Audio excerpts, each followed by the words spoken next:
So, first of all, thanks, Grandma. Appreciate you coming out here. So, I mean, we're moving our business out here now, but as I was kind of thinking about like where we were looking to expand, started thinking about where we came from in the first place, and like kind of tracing that back to my parents and like their whole journey.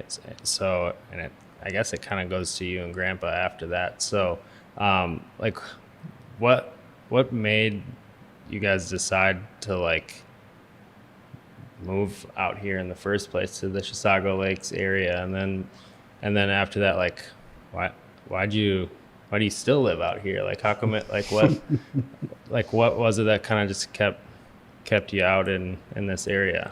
Well, first of all, we lived in Grand Rapids before we moved here, and Jim was in a business up there with another guy, and it kind of fizzled out because the ore mine closed, and all the guys that worked there, like Jim said, put a hammer in the back of the truck and decided they'd be carpenters.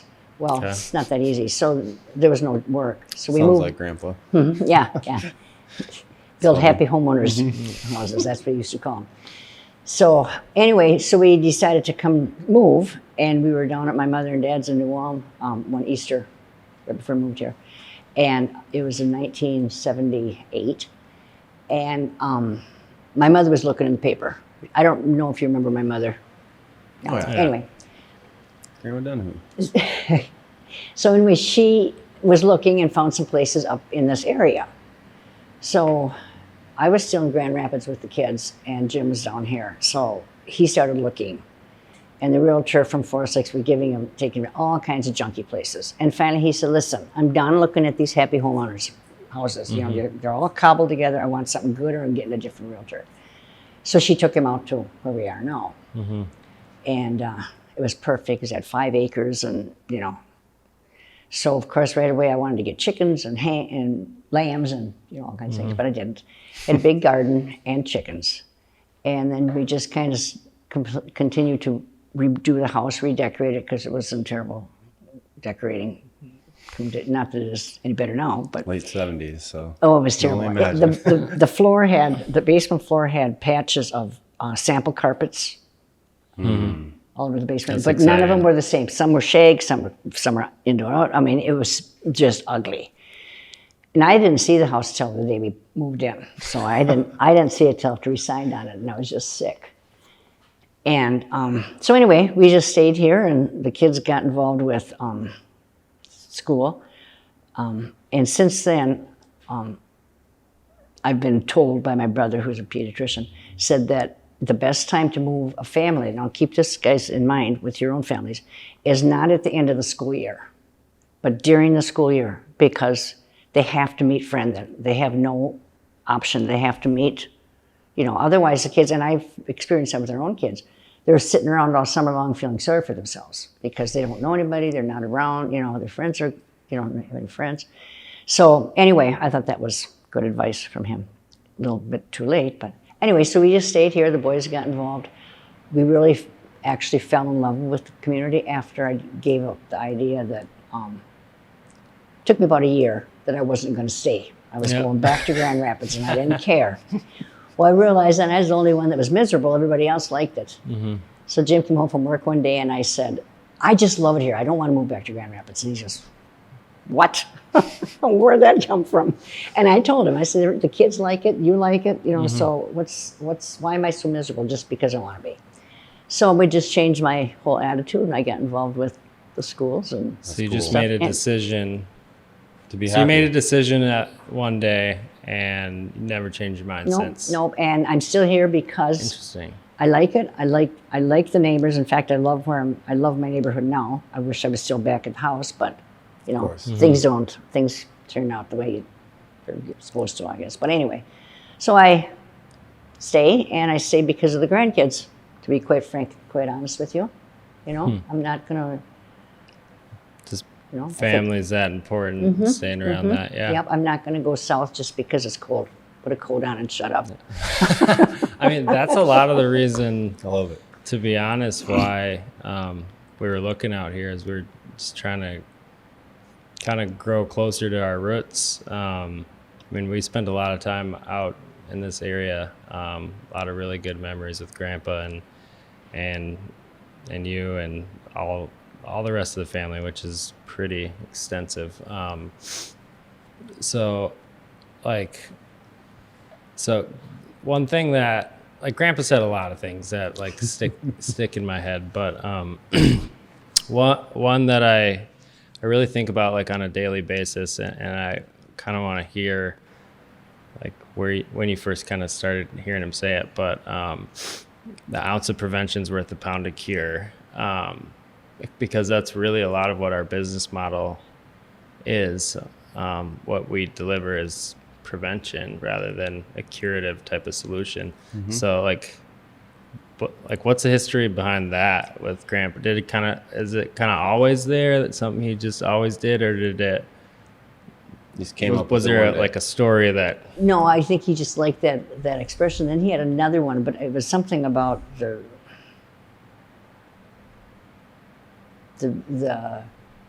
taste of success, or the taste of failure long outlasts the taste of, or the happiness. So look it up. It was a quote from, I don't know, somebody. He had that hanging in it.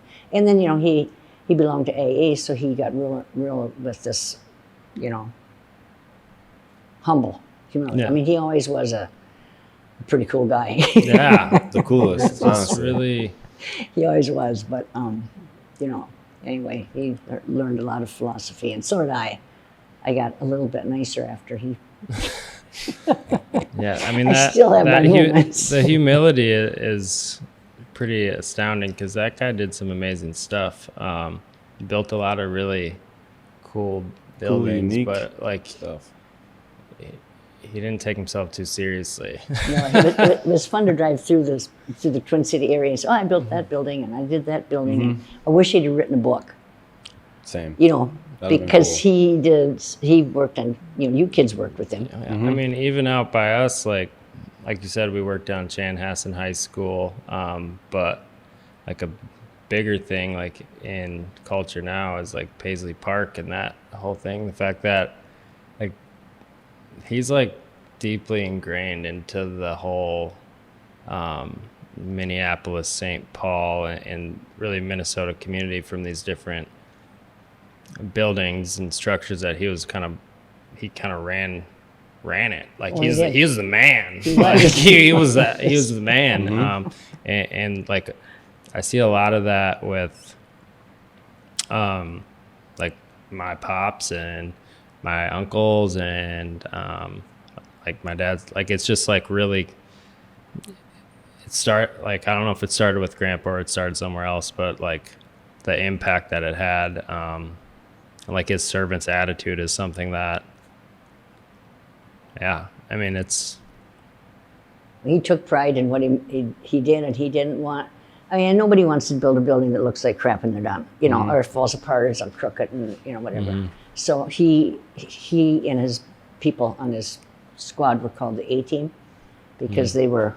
Best. He was running, and he mentored a lot of young guys that were starting in the company, and they all, even to this day, when Craig runs into him on the job, they all talk highly of Jim. So It's awesome. you're lucky to have a grandpa like that. And Yeah, what do you think Grandpa would say walking into this place we got here? he would be. I'm telling you, he would be so proud. You'd be Start looking bawling. for the fire alarms though, or Yeah. something in here. You don't have enough fire alarms there. He was always doing that in buildings. Oh yeah. He didn't matter where we were going. Going on either way. So If you look around, where's the Walking sprinkler system? calculator, Yeah, like a building engineer, just walking around doing math problems in his head In his for head. fun. No. So, all right, fast forward to where another thing I feel like I learned from Grandpa and from like your family unit is like just like the whole persistence and like just like, cause we did a lot of hard work, but like we always like had a good time through it, and like it always got done. It wasn't like pittering out or anything like that. So like you definitely remember this song. Grandpa used to always sing with us. All you gotta do, put your mind to it. Not gonna, yeah. So like that, like where the hell did that come That's a from? Roger Moore. That's a Roger. What's his name? What's his name? It'll come to me. It's not Roger Moore. It's Roger something. And he had all these goofy songs, you know. Yeah. You always Yeah, saying. and you know, like the chicken that laid a hard-boiled egg, and you know, Yeah. I mean, you ask Catherine and Elizabeth. I mean, He's just a yeah. goofy guy. Like he'd add taking the monkey, the stick out of the monkey's cage. Some of my favorites. His ability to critically think is something like being that we had the opportunity to spend so much time with him. Like that's a lot of why I think I have such a good work ethic. Is just like being around somebody that like doesn't talk about the problems. They just are too busy working on the solution, and just trying to like be a good person the whole time. Like I don't think I ever saw him like disrespect anybody. You're right. You're Like- right. You're like- right. Never. He never really Just how he complained. carried himself. Yeah. He was never really criticized or complained about anybody. And if I'd start in, Sheila, that's enough. Stop. Okay. It's not worth it. No. So fast forward a little bit to like, okay, so do you remember like the first time you heard that I was going to start working with my father-in-law doing pest and wildlife control?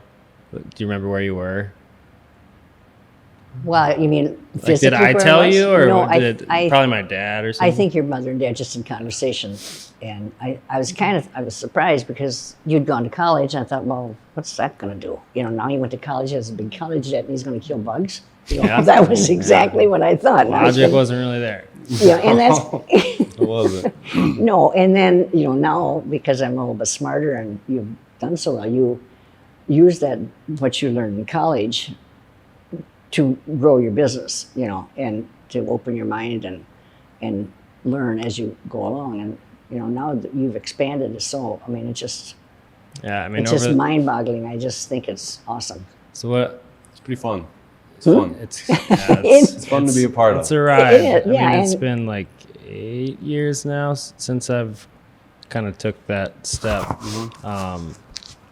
And Dang, like 8 years, that's crazy. we've learned a lot over that 8 years, but like as we've grown, like the family part of it, like it really, like I remember sitting in like my college basement talking with Phil about like working together in that business and how cool it would be, and it was just like a dream at that point. But like now we're like doing that, and we're not struggling. Like we're doing it well, and I think a lot of it is because we just focus on like serving the people that are helping us make it possible. Like just doing those things to protect people's home and just like the right thing. Like it doesn't always have to be to make money. Like, and that's a lot of what I learned from you and my parents and grandpa and a lot of other people. But it's been a crazy ride. So did you ever think we'd like get here from that first part? No, honestly, I didn't. And I remember when Andrew was up, this was before he got married, and he said, well, Matthews wanted me to go to work for him, and I think he was working at the time for Thermo King, maybe? Was that who he worked? And I said, oh, I don't know, Andrew. You know, is he going to be able to pay your insurance? I mean, you're going to have, you know, benefits? Is it going to be, you know, because you were still very new. Yeah, I was a mean, punk kid. You're young, yeah. Well, and you know the company wasn't that big and stuff, so I was a little concerned. I thought, gee, you know, and you hadn't started working for them yet. It was just going to be Andrew, and then the next thing I know, you had somebody from California doing bed bugs, and Yeah, it escalated quickly. So- we've learned a lot along the way, but what we really learned over in Mound, because like very similar to you, like I didn't walk into the house until like we were moving in that first day. But then we kind of just started becoming part of the community, and what we found is like when we actually became present, like with a physical location, like we could have a deeper impact on the community, and could really like be more than just a company trying to make money. It could be a company trying to deeply impact a community in more ways than just the service that they provide. And be part of the community. Yeah. So when we started looking, we were looking on the east side of the cities, just because there's such a need for pest and wildlife control out here, and it's a long drive from the west side of Lake Minnetonka. Really? Yeah, and I don't like, something that's important to me is like delivering that level of service to somebody, and like helping solve that person's problem. And like even like Aunt Lisa out here, like we couldn't really come and like solve a problem for her because it's just so far away, Right. and there's such a need out where we were. So growing out on the east side was something that was intentional to serve a greater community. But when we saw opportunity here in Forest Lake, there was almost like No brainer. there's no change in my mind at that point. Like we were going for it, and it's kind of just cool how things like come full circle like that. So we're really looking forward to the like becoming part of this community. Obviously, we grew up out here, and Phil and I spent a lot of time. But like Forest Lake has changed since you first moved out here. Chisago Lakes has changed, and like we're looking forward to being part of like those future changes as a company here at Abra. But like kind of taking a few steps back, I want to get some of Phil's take on like you know where Abracadabra started, right? Like it was our neighbor growing up, right? It was garage. My father-in-law started it, and we kind of saw like all of a sudden there wasn't that other truck there, and now there's an Abracadabra truck there, and Didn't really understand it at that. so like tell the story from your perspective. Like go all the way back. That's like 20 years now. Dang. Yeah, I don't even. Has it been that long? Yeah. Wow. It's like 20 years. When did he found 04? 2002 20 with the partner, and then 02. 2004 Yeah, so I was himself. 10. I mean, it was literally just saw the truck across the street. I mean, we hung out with, like your wife Monica and her sisters all the time. They were the girls across the street, and their dad just happened to do pest control. And it just kind of, he was always just saw him doing it, and he kind of had a guy here and there kind of helping him out as needed, but it was never like looking to expand, I guess, or grow. And then, which that's how companies do things a lot of the time, is do one man shops and do their thing. But fast forward, when we were living together, we talked every day when you're in college. Was that another 10 years down the road from there? Are we that old? Yeah. So Yeah, me too. we're hanging out, just talking and about how cool it would be to like be able to do this stuff together, and how fun it would be, because like who doesn't want to work with their brothers every day and see them every day and like bring impact to our clients in a positive way as well. And having the face of like family in the front, which is like really cool. It's not just some guy who owns a company. It's like, it's my brother, and I get to be a part of it, and my other brother Andy gets to be a part of it as well. And it's really fun. I never thought it would actually happen when we were sitting there talking about it. I got a lot of big ideas sometimes. Matt's a visionary, and I'm more of a realist. And I trust my brother with my life, so like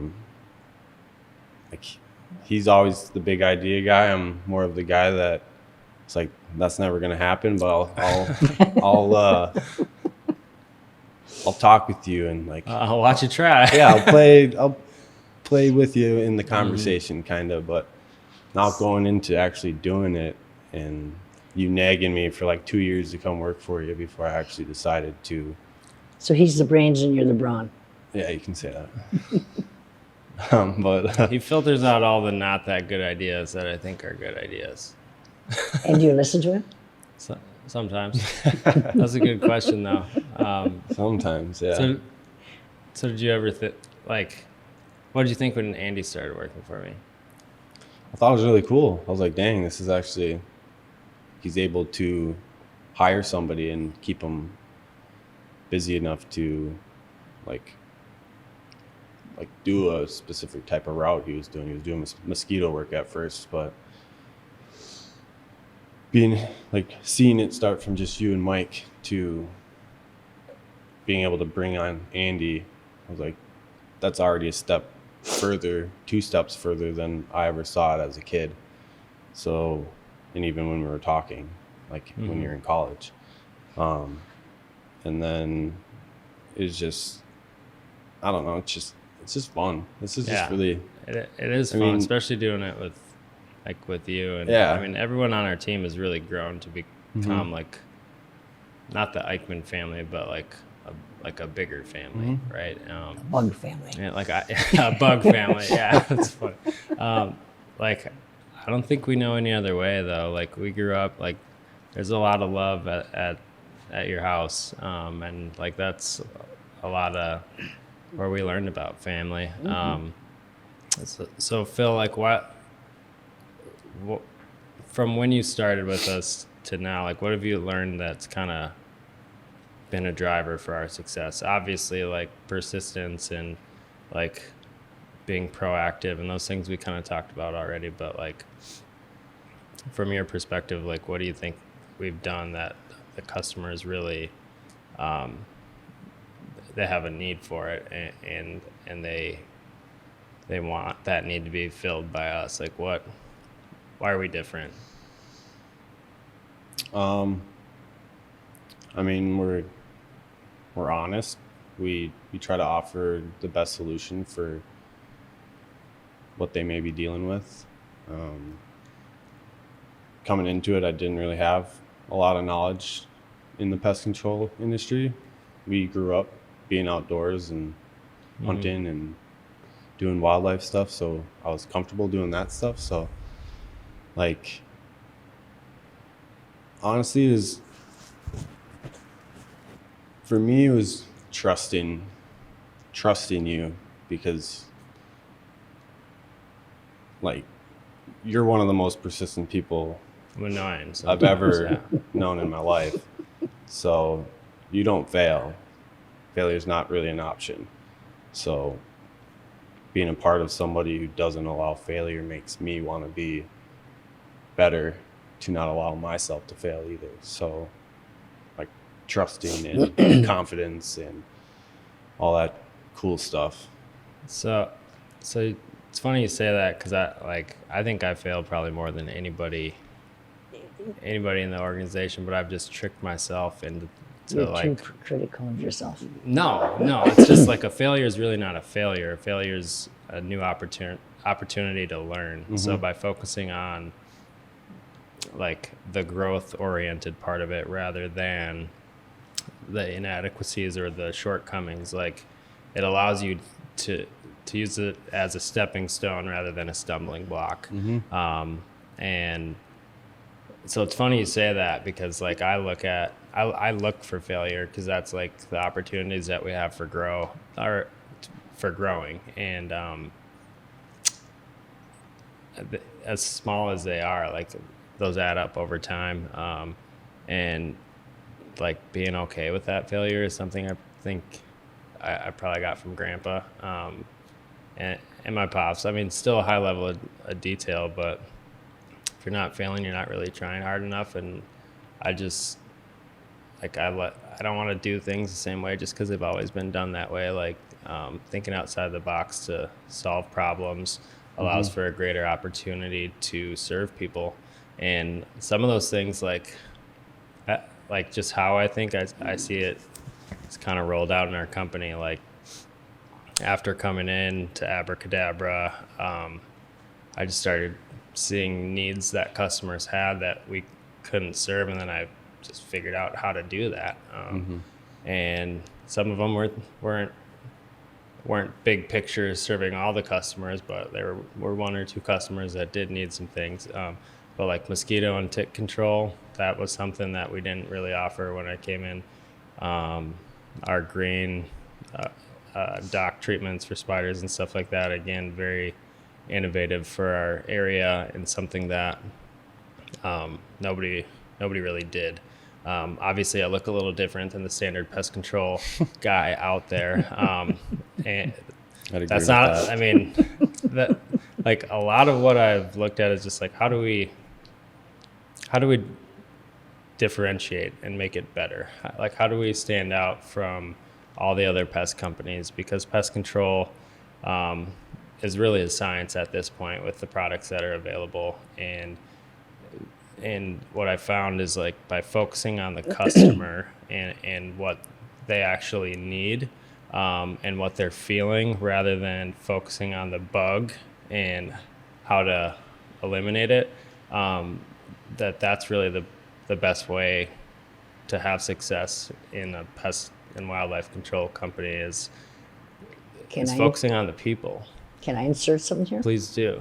Absolutely. I think also why you're successful is because that's what your attitude is to please the people, and you don't want to disappoint anybody, because first of all, the best advertising is word of mouth and satisfaction by your customers.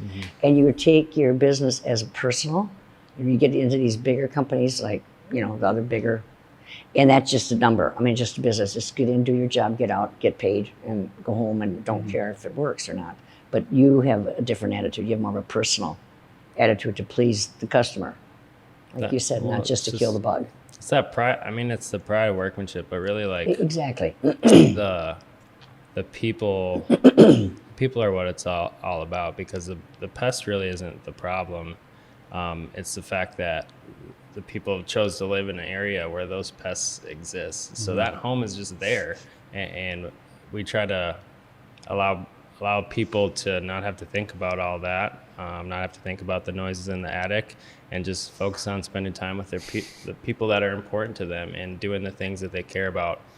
I mean, on Forest Lake and the lakes out here during the summer, when it's mosquito season, it's ant season, like, there's a lot of better things to do than just run to Home Depot or run and try to get something to kill a wasp nest or something like that.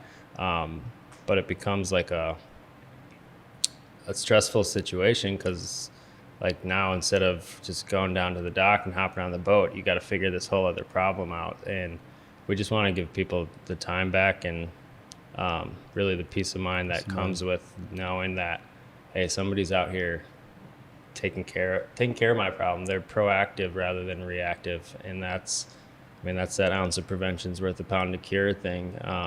Just don't wait for it to be an issue if you can actually prevent it from being an issue. So when you say you do dock work, is because we have docks down at the townhouse where we are. There's quite a few slips. You've been down there. You know what it looks like.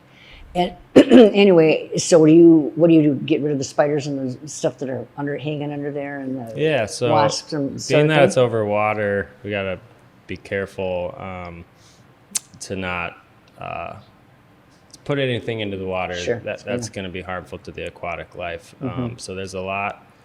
I mean, the majority of products available for pest control can't be used there, but there are some green botanical products that have been developed, and I worked with a few entomologists to really build out the methodology and strategy for how we can serve people that have docks and might have a spider phobia, or their boat might have little stains all over it from spiders, and they just want to go out on their boat, but they can't because there's spiders all over on it. So it took a lot of time, but, like, we're one of the few companies out there that have developed a a green strategy that's safe for the environment and also solves the problem too. Because the big thing with pest control is people might want it to be green and healthy and non-toxic, but only to the degree that it's still getting rid of whatever pests they have at their home.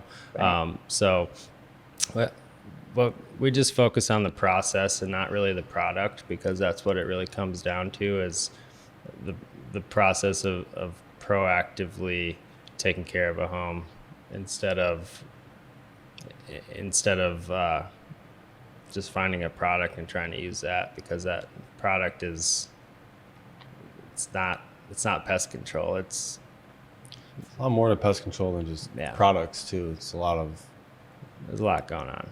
Yeah, it's IPM, which is not using products pretty much. It's going around and knocking webs down with a pole and a web duster on it, and if you do use products, you're taking food sources away from the other pests, so then you can get rid of one problem that'll also take care of getting rid of another problem at the same time. So you can be proactively solving multiple issues by just it's walking. the whole ecosystem. Yeah, right? it's all part of it.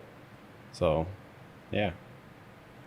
Yeah, Find out. I mean, reviews are really important to us. I mean, we have a lot of customers, but our customers are busy. That's part of why they hire us, is so they get their time back. But we've just been blessed to have a lot of people that have taken the time to give us 5-star reviews, hundreds, which is incredibly humbling. But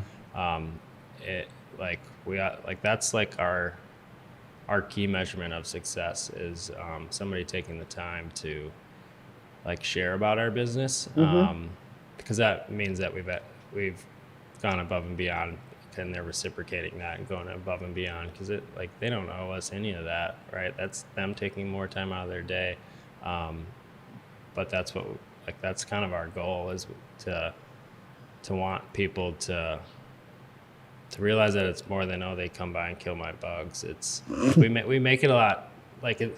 That's just what we do. We're really a customer service company, and like we just try to find those ways to better serve. Like probably the biggest differentiator for us compared to the competitors, I mean, outside of the environmentally friendly approach for pest control, like all of our customers who are on our pest programs, they get free wildlife assessments and an ability to have the same company serve not just for the bugs and the mice, but for raccoons and squirrels, because the homes typically have, like, if they have a couple of these things, then the bigger animals, bats, raccoons, squirrels, all that stuff starts to it'll pop up at some point in the home ownership, right? It's just a matter of when, and then how you're going to solve it. And I don't know if there's another company that offers that, so that's a key differentiator that we probably take for granted, just because we do it at such a high level. But when we step back and look at the pest control industry as a whole, there's not a lot of pest control companies that have ladders, let alone a 50-foot boom lift. You know, so, you're kidding. Like they want to. I mean, pest control is the service is down to a science, and because of that, the science takes a lot of the time out of it. So it's a really efficient service. And wildlife is attics, roofs, ladders, repairing of homes, because wildlife make a lot of damage, and there's not a lot of companies in the Minnesota area altogether that even offer those services, and it's something we kind of specialize in. So we should probably hang our hat on that more than we do. But our customers really they feel that, because it's hard enough to work with one vendor as it is. But now when you have something that you think should be covered by that vendor and you still have to find another company, like, it just makes more work. So we really just try to simplify all that, and anything from mosquitoes to raccoons, everything in between, we can get you taken care of. That's our philosophy at the association. I'm a big shot, I'm on board. Oh yeah, it's always been a big deal, Grandma. Always been a big deal. No, but anyway, with our lawn care service, we have one lawn care service. He comes in, he does everything in the lawn. You know, he fertilizes, he takes care of the bushes and the shrubs, and he, you know, sprays the trees for, the apple trees for mold, or apple mold, or whatever it's called, apple, whatever. And then he comes in the wintertime and he takes care of the snow, and he takes care of the sprinkling system. So we've got one contractor in there doing everything. Makes and you guys' that's lives a one of the little things. easier. Yeah, and that's why we do that, because he's one that can come in and, you know, we get a lot of complaints. Well, he's really expensive. Well, yeah, he is, but he does everything. We don't have to run around every year and recontract somebody, you know, because that takes time. So we have a 3-year contract with him, and you know, so it's, and he just comes in and does everything like you guys. You know, if you have a problem. So, like, as you've lived up here, like, what have the pest issues? I mean, this is good for us, market research. Like, what are the biggest pest and wildlife issues, like, in your opinion, from up here? Well, where I live now, it's mostly little things like mosquitoes and ants. One of my neighbors is going crazy because she's got ants. I said, I forgot to bring my ants. Yeah, and anyway, moles. Okay. Moles big, and when we lived down on the, you know, where Craig and Lisa are now, there was raccoons. I mean, Raccoons, huh? couldn't tell you how many raccoons we caught and gave them, you know, taught them how to swim, you know, so. And we did catch a fox one time, a baby fox, but I let him go because he wasn't intended. What about like woodpeckers and stuff like that? Well, we do have kind of a woodpecker problem in our area because we have wood. Some of the houses have wood louvers. These fake. Well, it's all it's aluminum, but the louvers that are fake. I mean, they don't do anything. They're just dumb. So anyway, those are wood, and not necessarily the woodpeckers. It's the chickadees and the nuthatches and the any kind of bird that likes to eat seeds and bugs. They get in there and they start pecking at you know. And mine is, I don't know if you noticed it when you were out there. It's got some holes in it. Yeah. But I don't mind it because I don't mind the birds. So what about like bats? Are bats a thing out here? I think with the river, over there might be. They're not. They don't seem to get into the houses. I never heard anybody in our neighborhood that had a bad problem.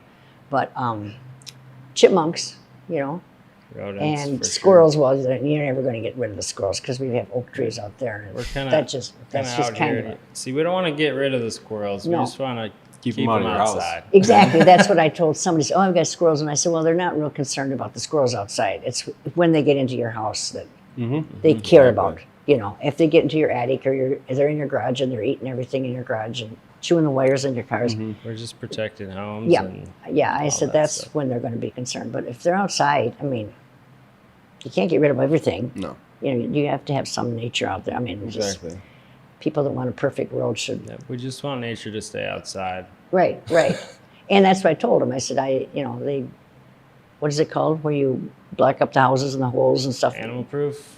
Well, you animal proof, but you have exclusion. That's the fancy industry word. Okay, term. yes, exclusion. Yes. That's what I told them. I said, they've got that system where they can get them out of the house and close it all up. And then we have a lifetime warranty. As long as you're a pest control customer of ours, we're going to warranty whatever work that we've done. So, never have that issue again. Cover it all, make it real simple for people. Yeah. So, what about ticks? Are those a thing out here, like the black tick? I have not. There's ticks out in the country where Craig and Lisa live, you know, and moles. Man, they have a lot of moles, but that's another story. The ticks, I guess I'm kind of weird. I don't really get real bothered with. If I get a tick on myself, I don't go nuts and scream and holler like, you know, my sisters they just freeze and they just, I said, for crying out loud, you know, it's a tick. Sure. Pull it off and grow up. All right. You know, but I honestly have not really even remember maybe a couple of ticks. Not a thing? Okay. No, it's fine. It sounds like mosquitoes and ants. Mosquitoes. And raccoons. Mosquitoes, especially down by the lake. Yeah. So that's like what we'll do as service, but I mean, what you'll really see in the next couple years, Grandma, is we're really gonna, as an organization, focus on becoming part of the community and really meeting everybody in the community. Because, like, let's be honest, pest and wildlife control is not that cool. People don't really think about it until it's an issue. Yeah, they have a problem. So we understand that, but really like Yeah. We're the in our- weirdos that we're the weirdos that think day. about it all the time. Like I know. in our heart, like we just feel good when we're part of the community and trying to be an impact. So We're blessed yeah. to be able to be a part yeah, of I mean, the communities. if you know anybody or any organizations that are out there that are looking for support, sports teams, stuff like that, we're always looking to be part of stuff like that. Well, the next board meeting, I'm going to take your cards, and I'm going to put that in the, just say a little side note here for our future, with the boats. And because I know people can go down there and there's maybe a wasp nest in their pontoon or whatever, I can. And then it's takes a community to get rid of that wasp nest. well, or you can just call if it's Kadabra. well, true. And if it's if one person's boat, that's his problem. Mm-hmm. But I think if it'd be on the dock, then that would be the association's problem because it's. But actually, it would be the marine problem. It's kind of everybody's problem if they get stung by a wasp. Right. And people go down there, they bring their grandkids, and they go down and fish and stuff. But I do have a wasp nest in my eaves. We got you covered, Grammy. Don't you worry. I used to say, but I would tell your dad that, but they won't come up and take care of it. Oh, Mom, for crying out loud, it's a long ways. Settle down. No, we're up here, Grandma. We're up No, here you now. are. No, yeah. But I think they've probably gone into hibernation or something. But, Oh, yeah. but Right You now. know, There's no stinging insects. Sammy out was there. cleaning a gutter. It's where my front step is. oh, yeah.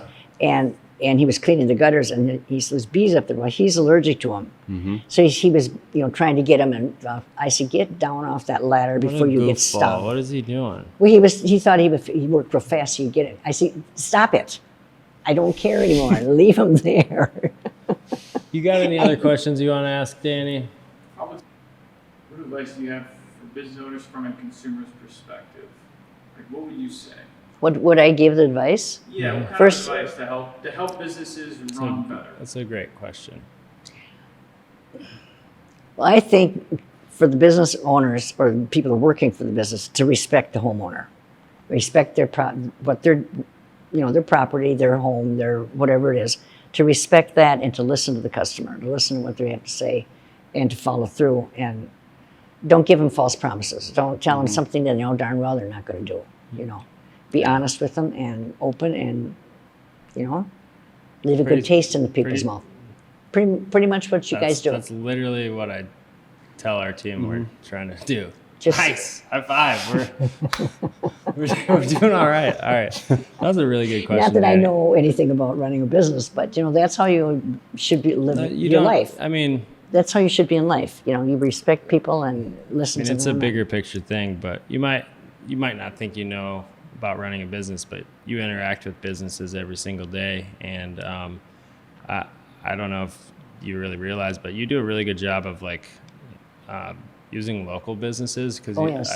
I think you have a pretty good understanding that It's important. keeping that money in the community can better Right. impact the community. And keep the businesses open because during this last 2 years, I won't even say the word because it irritates me. So, but our businesses up there really suffered. Our little businesses, and imagine. so I went into that little kitchen store in Lindstrom. I love that little store. And they were open. I said, "Oh, I'm so happy you're still open." I said, "How are you doing?" And she said, "Well, it's been slow, but we're going to be okay." So you take kind of a personal interest in what's going on in your community because even if you don't know them personally, you know them as the business owner, and and that's what will help you to get up into this community and be out there.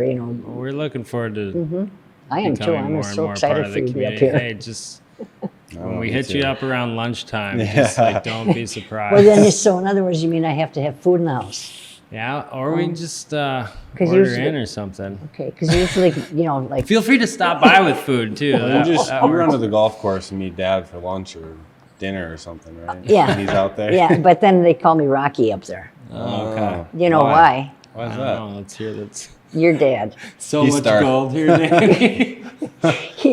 Well, I go up to the golf course. I've been doing it since your dad has been up there. So I go up there and I walk in and I've got a glass of wine waiting for me. Well, I can't help it if somebody's going to buy me a glass of wine. I'm just say, no, put it back. I don't want it. I'll buy it myself. You know, so he's decided he's going to start calling me Rockefeller. He says he got as much money as Rockefeller, and yet she never pays. And I said, first of all, I don't have as much money as Rockefeller. And secondly, if somebody wants to buy my lunch or buy a glass of wine, what am I supposed to do? Say no?